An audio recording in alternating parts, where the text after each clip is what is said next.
Exactement. Donc, j'ai décidé de recommencer. Bonjour et bienvenue sur Icônes et Silences, la chaîne qui redonne la parole aux légendes que le temps a parfois rendues muettes. On dit souvent que le sommet de la gloire est l'endroit le plus froid au monde, mais pour Claude Barzotti, ce n'était pas seulement un froid glacial, c'était une prison dorée construite par les acclamations même de son public. Derrière le sourire charmeur de l'inoubliable interprète du succès phénoménal, Le Rital, se cachait un secret déchirant. Un fardeau si lourd qu'il lui a fait prononcer cet ultime aveu, empreint d'un regret éternel avant de tirer sa révérence. Il a murmuré avec amertume qu'il aurait pu être beaucoup plus grand. Pendant des décennies, il a été la voix de velours qui a fait chavirer le cœur de millions de femmes à travers toute l'Europe francophone. Il incarnait l'icône romantique absolue, le symbole d'une séduction italo-belge assumée et adulée par toute une génération. Cependant, loin de l'élégance de ses costumes et de la douceur de ses mélodies, se terrait un homme rongé par une angoisse vertigineuse. Comment une idole d'une telle envergure, portée en triomphe par ses admirateurs, a-t-elle pu se retrouver à lutter seule, étouffée dans l'ombre de son propre triomphe?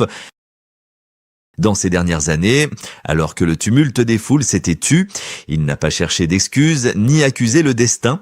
Il a courageusement nommé le véritable démon qui a dévoré ses rêves de grandeur, ruiné sa santé et transformé sa carrière en un douloureux chemin de croix. Ce n'était pas un manager tyrannique ou un producteur malhonnête, mais une anxiété sociale paralysante, un mal invisible que l'industrie du spectacle a cyniquement ignoré tant que les disques se vendaient par millions. Qu'est-ce qui a bien pu pousser ce génie de la chanson romantique dans une spirale dont il ne se remettrait jamais? Pour comprendre la chute vertigineuse de ce monument, il faut d'abord remonter à ses racines déracinées et surtout un après-midi fatidique sur un célèbre plateau de télévision, un jour où un simple vers a scellé son destin à tout jamais. Restez avec nous car la vérité que vous allez découvrir aujourd'hui changera définitivement la façon dont vous écouterez ces chansons. Pour comprendre la grandeur tragique de Claude Barzotti, il faut d'abord retourner aux sources de son histoire, là où l'exil a forgé une âme profondément mélancolique.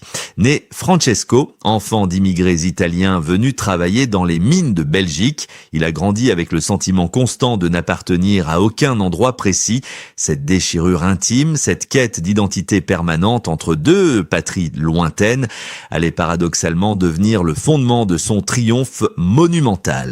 Au début des années 80, une décennie assoiffée de romantisme et de sincérité émotionnelle. Sa voix rocailleuse et veloutée a soudainement transpercé le paysage musical francophone.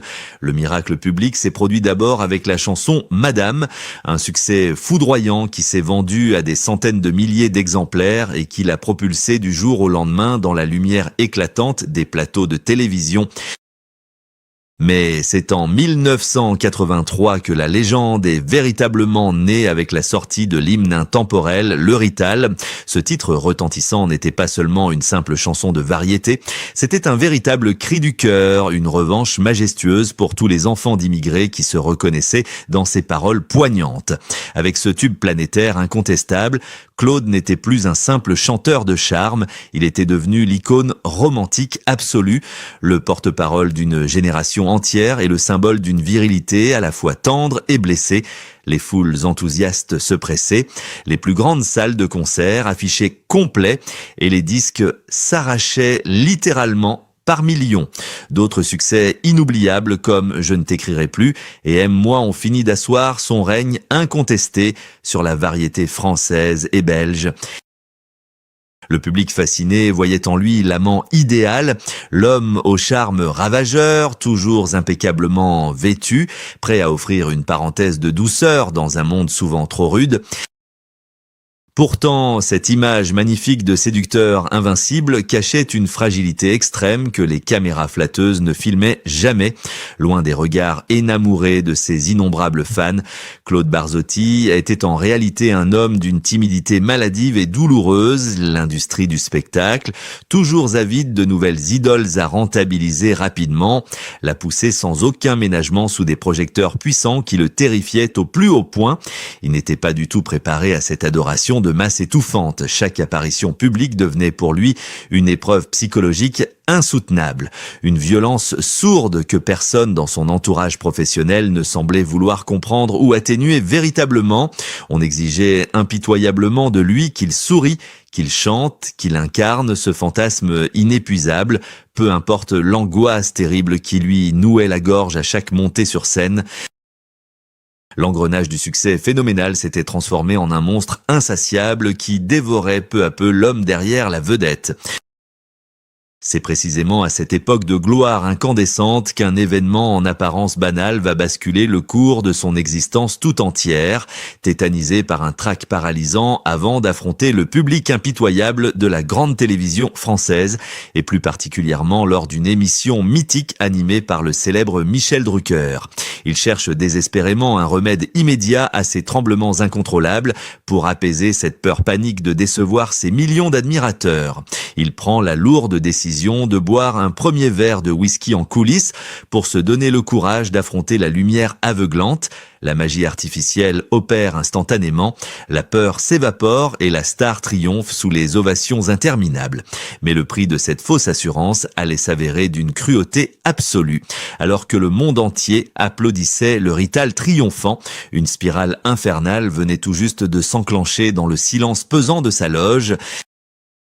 Quand le remède miracle devient un poison mortel, on ne peut s'empêcher de se demander comment un artiste peut survivre à la face sombre de l'industrie musicale. Que se passe-t-il vraiment lorsque les caméras s'éteignent et que l'illusion de la célébrité laisse place à la réalité d'une vie volée ? Le triomphe éclatant sur les scènes prestigieuses s'est très vite transformé en un piège refermé à double tour sur une âme vulnérable, alors que le public admiratif ne voyait que le sourire éclatant d'un homme au sommet de son art. Les coulisses racontaient une toute autre histoire, celle d'une descente aux enfers silencieuse. La machine infernale du show business, implacable et insatiable, a commencé à broyer l'homme derrière la vedette. Les journées de Claude Barzotti n'étaient plus rythmées que par des contrats imposés, des tournées éreintantes et des apparitions médiatiques incessantes. L'industrie musicale exigeait de lui une perfection constante, le forçant à enchaîner les concerts à un rythme effréné pour satisfaire une demande populaire qui ne faiblissait jamais. Il n'y avait plus de place pour la vie privée, plus de répit pour Francesco, l'homme sensible. Il fallait à tout prix maintenir l'illusion du Rital conquérant. Et pour supporter cette cadence inhumaine, pour affronter la terreur viscérale de la foule qui le paralysait avant chaque levée de rideau, le verre de whisky occasionnel est devenu un compagnon indispensable. Le véritable scandale ne résidait pas seulement dans cette addiction destructrice, mais dans la complaisance absolue d'un système qui fermait les yeux. Ses producteurs, ses tourneurs, l'industrie tout entière voyaient parfaitement sa détresse grandissante. Ils assistaient à ces tremblements dans le secret des loges, mais tant que la voix tenait et que les billets se vendaient, le spectacle devait absolument continuer. Il était devenu un produit extrêmement rentable, une véritable mine d'or qu'il fallait exploiter jusqu'à l'épuisement total. Les contrats s'accumulaient sur son bureau, dictant ses moindres faits et gestes, le privant progressivement de son autonomie et de sa liberté fondamentale. Ce contraste saisissant entre l'homme adulé qui chantait l'amour avec une passion dévorante et l'être meurtri qui se noyait dans les spiritueux pour oublier ses angoisses est d'une tristesse infinie. Chaque note parfaite arrachée à sa gorge était en réalité payée au prix fort de sa santé déclinante. L'angoisse de décevoir et la pression médiatique l'ont poussé à s'enfermer dans une solitude vertigineuse, entouré de milliers de personnes, chaque soir, mais tragiquement seul au monde, une fois la porte de sa chambre d'hôtel refermée. La quantité d'alcool ingérée chaque jour augmentait de manière effrayante, atteignant parfois des limites humainement insoutenables pour étouffer le mal-être profond d'un artiste jeté sans protection en pâture à la célébrité. Il n'était plus maître de son destin, ballotté de ville en ville, de scène en scène, tel un pantin fatigué dont les fils étaient tirés par des impératifs commerciaux. La maladie s'installait sournoisement, rongeant son corps et son esprit, tandis que les projecteurs continuaient de briller de mille feux, aveuglant volontairement ceux qui auraient pu lui tendre une main secourable. C'était le pacte mortel de la gloire, un contrat non écrit où le succès retentissant exigeait en retour le sacrifice total de sa propre existence.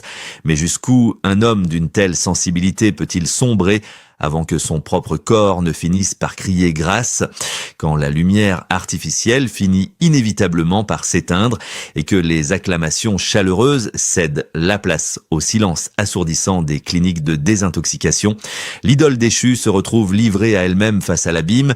Préparez-vous à découvrir le chapitre le plus sombre de sa vie, l'instant tragique où l'illusion parfaite s'est violemment brisée et où la dure réalité a frappé de plein fouet l'interprète légendaire de nos plus belles histoires d'amour. L'inévitable chute s'est amorcée lorsque le corps épuisé de Claude Barzotti a fini par réclamer son dû avec une violence inouïe. Les lumières éclatantes des plus grandes scènes européennes ont peu à peu été remplacées par la lueur froide et anonyme des chambres d'hôpital. Le refuge artificiel qu'il s'était construit avec l'alcool s'est transformé en une prison effroyable dont les barreaux se resserraient chaque jour un peu plus. À l'apogée de sa détresse vertigineuse, ce n'était plus de simples verres pour se donner du courage, mais des quantités vertigineuses de whisky qui coulaient pour anesthésier une douleur devenue totalement insurmontable. Son organisme, martyrisé par des décennies d'excès silencieux et de tournées éreintantes, a commencé à lâcher prise irrémédiablement, des problèmes de santé gravissimes affectant son foie. Son estomac et son pancréas sont apparus, transformant le quotidien de l'icône glamour en un véritable parcours du combattant médical. Face à cette déchéance physique poignante, la réaction de l'industrie du spectacle a été d'une froideur implacable. Les mêmes producteurs qui l'avaient autrefois érigé en symbole absolu de la réussite romantique ont progressivement détourné le regard. Le téléphone s'est tu, les grandes émissions de télévision ont cessé de l'inviter avec la même ferveur, préférant occulter le visage abîmé de celui qui ne correspondait plus du tout à l'image lisse de la vedette parfaite. La solitude est alors devenue son unique compagne de route, l'accompagnant à travers une succession d'hospitalisations douloureuses et de dizaines de cures de désintoxication éprouvantes en Belgique, en Suisse et au Canada. Le grand public, souvent tenu à l'écart de cette sombre réalité par un milieu cynique, ignorait la majeure partie du calvaire enduré par son chanteur favori, le laissant affronter ses démons dans l'indifférence générale. La tragédie a atteint son point de non-retour à la fin de l'année 2020, lorsque la maladie lui a définitivement volé son souffle légendaire. Incapable de marcher quelques mètres sans suffoquer, l'artiste charismatique a dû prendre la décision la plus déchirante de son existence en annonçant son retrait définitif de la scène. Il se retrouvait soudainement prisonnier d'un corps meurtri, enfermé dans les souvenirs d'une gloire lointaine, mis de côté par un système qu'il avait usé jusqu'à la corde. Mais au fond de cette nuit obscure, alors que tout le monde le croyait définitivement effacé des mémoires, une force insoupçonnée couvait encore en lui. Que se passe-t-il lorsqu'un homme profondément blessé, parvenu au crépuscule de sa vie et cloué dans un fauteuil roulant, décide enfin de reprendre le contrôle de sa propre histoire ?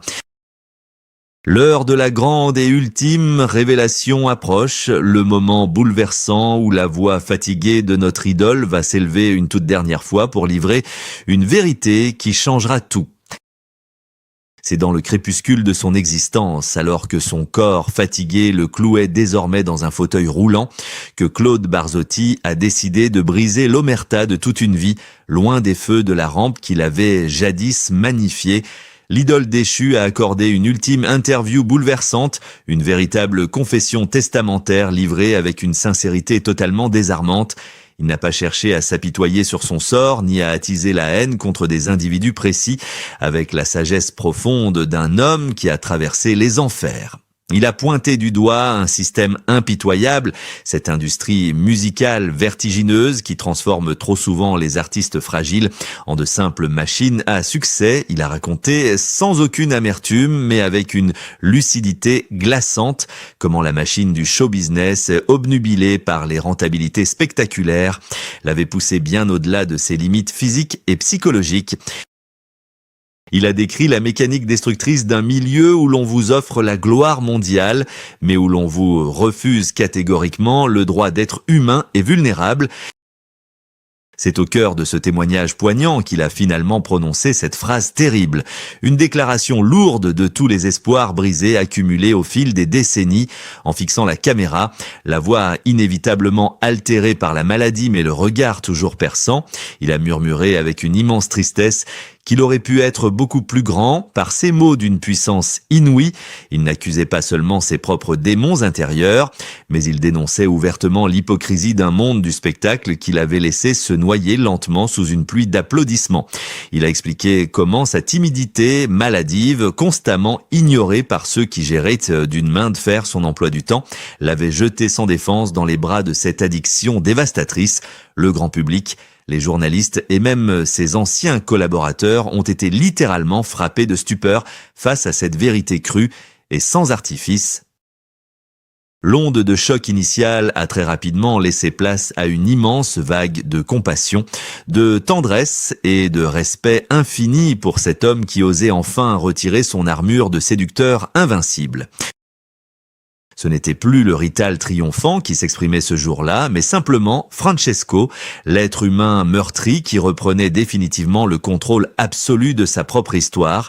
Il a repris son pouvoir en refusant de se taire avant de partir, en brisant ce silence oppressant.